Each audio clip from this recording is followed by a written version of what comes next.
Voilà, donc moi je vais vous parler des effets cliniques des vaccins anti-Covid sur les adolescents. Je vais pour cela me fonder sur un rapport Pfizer qui a été transmis à l'EMA. Alors, l'EMA, c'est l'Agence européenne du médicament, et à la FDA, c'est la Food and Drug Administration américaine. On voit sur ce rapport, qui doit faire à peu près 70 pages, je ne sais plus exactement, on voit de la page à 17 à 50, on voit tout un tas d'écrans, de bandeaux noirs, comme vous voyez ici, qui sont appliqués sur l'essai et qui masquent des choses qui sont certainement à masquer. Alors BLD, ça doit vouloir dire blinded, masqué.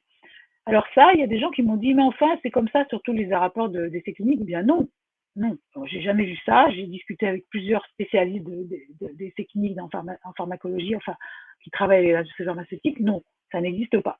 Alors on voit qu'il y a 40% des participants pour lesquels on les a suivis pendant entre 1 mois et 2 mois, et pour 54% des participants, on les a suivis entre 2 et 3 mois, mais pas plus que 3 mois.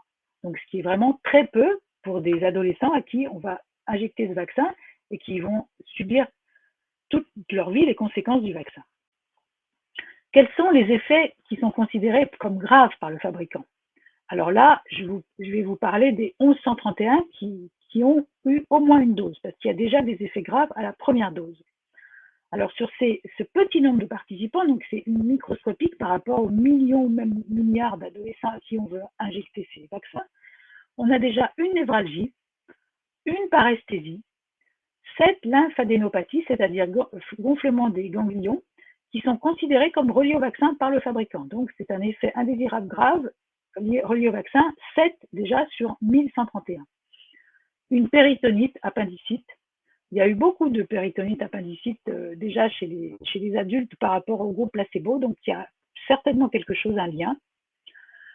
On a vu une fièvre à 40,4 degrés, ce qui est énorme, ce qui menace le pronostic vital.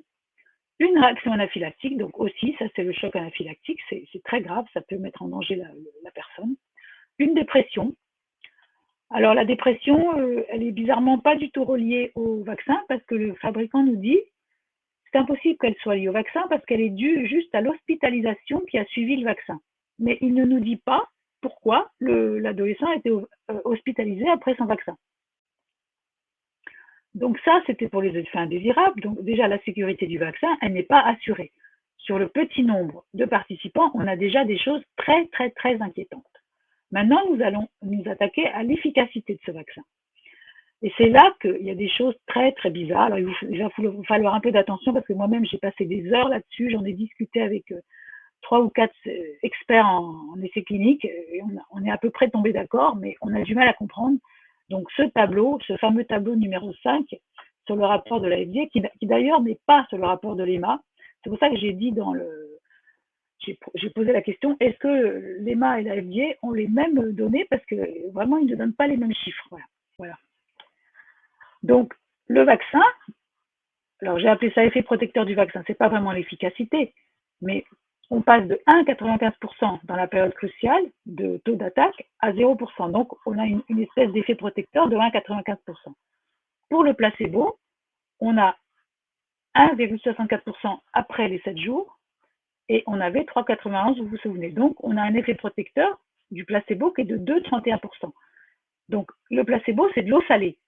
On se retrouve bizarrement avec un truc complètement inverse de ce qu'on attendait, c'est-à-dire que bizarrement, après l'eau salée, on a une meilleure protection qu'après le vaccin.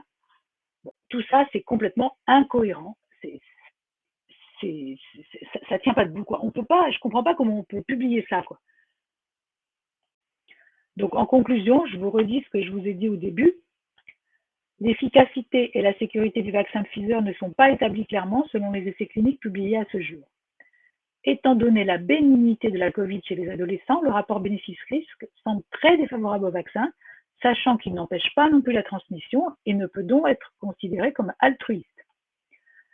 Bon, je ne vais pas être plus longue, donc je ne vous parle pas de l'essai Moderna, mais ça donne les mêmes résultats. L'efficacité est vraiment très très peu claire, et d'ailleurs je pense que c'est pour ça que la FDA ne l'a pas autorisé, parce que c'est vraiment pas clair. Et alors au niveau des effets indésirables, c'est encore pire si c'est possible qu'avec le Pfizer. Donc je pense aussi c'est pour ça que la FDA n'a pas autorisé. Par contre, l'EMA l'a autorisé. Ça, je comprends pas, c'est incompréhensible.